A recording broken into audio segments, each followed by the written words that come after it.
ആദ്യം തന്നെ 1/4 ഗ്ലാസ് വെള്ളത്തിലേക്ക് 1 ടീസ്പൂൺ കസ്കസ് ചേർത്ത് വെക്കുന്നുണ്ട്. ഇനി മിക്സിയുടെ ജാറിലേക്ക് തോല് കളഞ്ഞ ഒരു കുക്കുംബർ കഷ്ണങ്ങളാക്കി ചേർക്കുന്നുണ്ട്.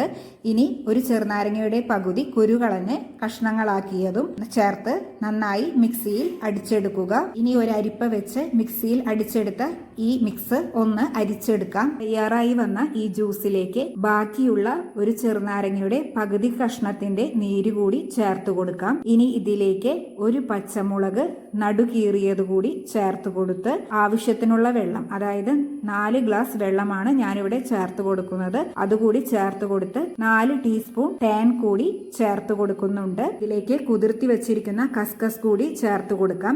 ഇനി എല്ലാം കൂടി നന്നായി ഒന്ന് മിക്സ് ചെയ്യുക. അതിനുശേഷം സെർവിംഗ് ഗ്ലാസ്സിലേക്ക് മാറ്റാവുന്നതാണ്. വളരെ ഹെൽത്തി ആയിട്ടുള്ള ഒരു ഡ്രിങ്കാണ്. പഞ്ചസാരയൊന്നും ചേർത്തിട്ടില്ല. എല്ലാവരും ട്രൈ ചെയ്ത് നോക്കുക. വീഡിയോ നിങ്ങൾക്ക് ഉപകാരമായെങ്കിൽ സബ്സ്ക്രൈബ് ചെയ്യാൻ മറക്കരുത്. താങ്ക്